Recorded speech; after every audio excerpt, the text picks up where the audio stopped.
स्वामी समर्थ. जय जय स्वामी समर्थ. अवधूत चिंतन श्री गुरुदेव दत्त. तुमचं सर्वांचं स्वामी समर्थ या चॅनलमध्ये अगदी मनापासून स्वागत. स्वामी महाराज तुमच्या सर्व चांगल्या इच्छा पूर्ण करोत ही स्वामींच्या चरणी प्रार्थना करते आणि आजच्या या व्हिडिओला सुरुवात करते. येत्या 14 डिसेंबरला दत्त जयंती आहे आणि दत्त जयंतीनिमित्त प्रत्येकजण काही ना काहीतरी सेवा करत असतो. कोणी जण 21 दिवसांची सेवा करतं, कोणी 11 दिवसांची सेवा करत आहे. मग स्वामी चरित्र सारामृत पठण करत असाल किंवा तारक मंत्राची सेवा करत असाल किंवा काहींना गुरुचरित्र पारायण देखील करायचं असेल तर आपण ह्या सर्व सेवा करतच असतो. त्यासोबत आपल्याला औदुंबर वृक्षाची देखील पूजा करायची आहे, सेवा करायची आहे. कारण की औदुंबर वृक्षामध्ये साक्षात दत्तगुरूंचा वास असतो. औदुंबर वृक्षाला आपल्याला एक वस्तू अर्पण करायची आहे, ज्यामुळे आपल्या आयुष्यामध्ये जी काही अडचणी चालू आहेत, अडथळे आहेत, हे नक्कीच दूर होतील.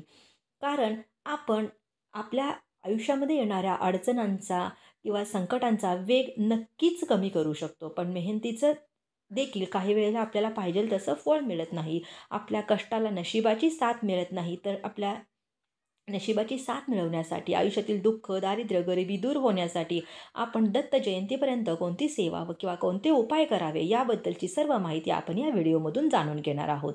पण तत्पूर्वी तुम्ही जर चॅनलवरती जर नवीन असाल तर चॅनलला सबस्क्राईब करा, व्हिडिओला लाईक करा आणि कमेंटमध्ये श्री स्वामी समर्थ किंवा श्री गुरुदेव दत्त नक्की लिहा. साक्षात दत्त निवत असलेला पवित्र वृक्ष म्हणून औदुंबराची ख्याती आहे. असं म्हणलं जातं की 21 गुणांनी परिपूर्ण औदुंबर वृक्षाखाली सद्गुरू माऊली दत्तांनी साधना केली. औदुंबराला भूतलावरील कल्पवृक्ष देखील म्हटलं जातं. म्हणून प्रभू विष्णूंनी औदुंबराला आशीर्वाद दिला आहे की याला सदैव फळं येतील. तसेच या झाडाचे पूजन कोणी भक्तीनं केलं, मनोकामना तर देखील नक्कीच पूर्ण होतील. या झाडाचे दर्शन केल्यास उग्रता शांत होईल. झाडाच्या नियमित प्रदक्षिणा घातल्याने अपत्यप्राप्ती होईल. औदुंबराच्या सेवेने जन्मजन्मांतरीची पापे देखील नष्ट होतील आणि इच्छित फलप्राप्ती देखील होईल. या झाडाचा संबंध शुक्र ग्रहाशी आहे. कुंडलीतील शुक्र ग्रह बलवान होण्यासाठी उंबराच्या झाडाला काही उपाय केल्यास नक्कीच फायदा होतो असं मानलं जातं.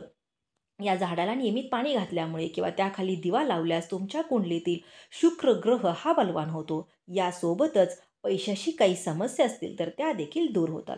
आता बघा, शुक्र हा संपत्ती आणि ऐशोआरामाचा ग्रह मानला जातो. ज्याच्या कुंडलीत शुक्र ग्रह मजबूत स्थितीत असतो त्याला धन आणि ऐश्वर यांची कधीही कमतरता नसते. पण ज्याच्या कुंडलीत शुक्र ग्रह कमकुवत असतो तिथे दारिद्र्य असतं, आर्थिक समस्या भेडसावत असतात, कायम तंगी राहते. आता येत्या 14 डिसेंबरला दत्त जयंती आहे. तोपर्यंत आपण उंबराच्या झाडाची, औदुंबर वृक्षाची पूजा किंवा सेवा करायची आहे. दत्त जयंतीपर्यंत कधीही तुम्ही हा उपाय करू शकता. तर आपल्याला एक तांब्या भरून पाणी घ्यायचं आहे. त्या पाण्यामध्ये आपल्याला थोडीशी साखर टाकायची आहे. तसेच थोडीशी हळद देखील टाकायची आहे. आपण एक मातीची पंती घ्यायची आहे किंवा एक कणकेचा दिवा बनवायचा आहे. तर आवर्जून तुम्ही कणकेचा दिवा बनवू शकता. कारण कणकेचा दिवा हा इच्छापूर्तीसाठी खूप प्रभावी मानला जातो.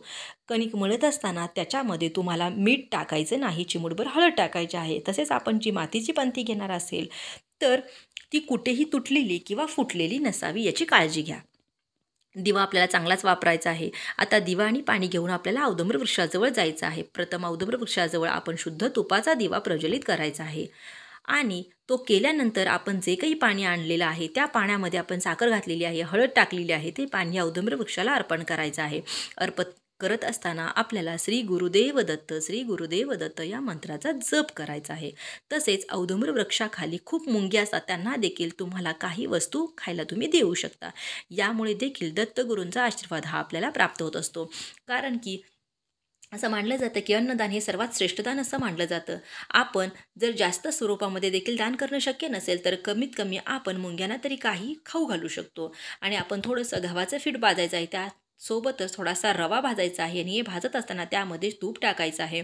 त्यानंतर थोडीशी पिठी साखर आपल्याला त्याच्यामध्ये टाकायची आहे. या तिन्हींचं जे काही मिश्रण आहे तर हे मिश्रण आपल्याला मुंग्यांना खाऊ घालायचं आहे. त्यामुळं देखील दत्तगुरूंचा आशीर्वाद आपल्याला प्राप्त होत असतो. आता आपण औदुंबर वृक्षाखाली तुपाचा दिवा प्रज्वलित केला.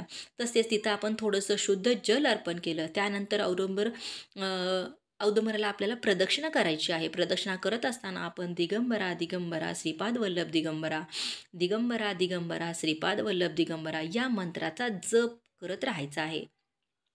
आता जप करून झाल्यानंतर आपण औदुंबराच्या खोडाजवळ आपलं डोकं टेकवायचं आहे आणि आपली जी काही इच्छा आहे, मनोकामना आहे तर ती सांगायची आहे. मग आपली कोणतीही कठीणातील कठीण इच्छा असो, घरामध्ये पैसा नसेल, तो पैसा स्थिर राहत नसेल किंवा आपण जी काही मेहनत करतो त्या मेहनतीचं आपल्याला योग्य तसं किंवा पाहिजे तसं फळ मिळत नसेल, कष्टाला नशिबाची साथ मिळत नसेल, मुलांचा आजारपण चालू असेल किंवा मुलांची पाहिजे तशी प्रगती होत नसेल, नोकरी मिळत नसेल, पतीचा व्यवसाय किंवा उद्योगधंदा चालत नसेल, तर कोणतीही इच्छा असेल तर आपल्याला सांगायची आहे. साक्षात दत्तगुरूंना सांगायचं आहे. सांगून झाल्यानंतर औदुंबर वृक्षाजवळ खाली असलेली थोडीशी माती उचलायची आहे. कारण की त्या मातीमध्ये साक्षात दत्तगुरूंचा वास आहे आणि ही माती घेऊन आपण आपल्या घरी जायचं आहे. घरी जाताना तिथं कुठंही कुणाच्याही घरामध्ये आपल्याला जायचं नाही. त्यानंतर आपल्या घरामध्ये ही माती ठेवायचं. ही माती म्हणजे दत्तगुरूंचे स्वरूप समजून या मातीची आपल्याला रोज पूजा करायची आहे आणि या मातीला धूप-दीप दाखवायचा आहे. तसेच दिगंबरा दिगंबरा श्रीपाद वल्लभ दिगंबरा या मंत्राचा देखील आपल्याला जप करायचा आहे. यामुळे प्रभू श्री दत्तगुरूंचा आशीर्वाद हा आपल्याला प्राप्त होत असतो आणि आपली जी काही इच्छा असते तर ती इच्छा पूर्ण होते. घरामधील मुलांची असेल, पतीची प्रगती होत राहते. आता हा उपाय कुणीही करू शकतं. आपल्या घरातील वडीलधारी मंडळी असतील, तुम्ही असाल, आई-वडील असेल, कुणीही करू शकतं. तुम्ही रोज जरी हा उपाय केला किंवा सेवा केले तरीही चालेल. अगदी तुम्ही माती घरी नाही आणली तरी चालेल. पण पण फक्त आपण तिथं शुद्ध तुपाचा दिवा प्रज्वलित करायचा आहे. तसंच तांब्यावरून जल अर्पण करायचं आहे. औदुंबराला प्रदक्षिणा देखील करायची आहे. यामुळे देखील आपली मनोकामना लवकरात लवकर पूर्ण होते. तसेच या उमराच्या झाडाचा आपल्याला आणखीन एक उपाय करायचा आहे. म्हणजेच काय, विष्णूने नरसिंह अवतारामध्ये हिरण्यकश्यपचा वध उमऱ्यावर बसून केलेला आहे आणि त्याच्यामुळे त्या झालेल्या लढाईत नरसिंहाला जखमा झाल्या व नखांना विषबाधा झाली. त्यामुळे त्यानं नखे उमराच्या खोडात खोपसून विषबाधेचे शमन केले. त्यामुळं लक्ष्मीने उमराची फळे वाटून त्याचा लेप नरसिंहाच्या जखमांना लावल्यामुळे त्या जखमांना होणारा जो काही दाह होता तो थांबला आणि म्हणून धार्मिक ग्रंथामध्ये औदुंबर वृक्षाला खूप महत्त्व आहे. औदुंबर वृक्षाखाली बसून निर्मळ मनाने जप केल्यामुळे अनंत आपल्याला त्याची फळं मिळतात. औदुंबर वृक्षातळी निर्मळ मनाने एकचित्ताने एकदश रुद्र केलं असता ती रुद्र केल्याने फळ आपल्याला त्याच्यामध्ये मिळत असतं. औदुंबराच्या मंदगतीने प्रदक्षिणा केल्या खूप पुण्य पदरी पडतं. या झाडाच्या जर 1,00,000 प्रदक्षिणा जर पूर्ण केल्या तर कुष्ठरोगासारखे भयंकर आजार देखील नष्ट होतात. त्याच्या सावलीत जपानुष्ठान केल्यामुळं आपल्याला आध्यात्मिक ज्ञानाची प्राप्ती होते आणि जपामुळे अनंत पटीने फळ मिळते. औदुंबराची पाने ठेवून त्या पाण्याने स्नान केल्याने भागीरथी नदीमध्ये स्नान केल्याचे देखील आपल्याला पुण्य मिळते.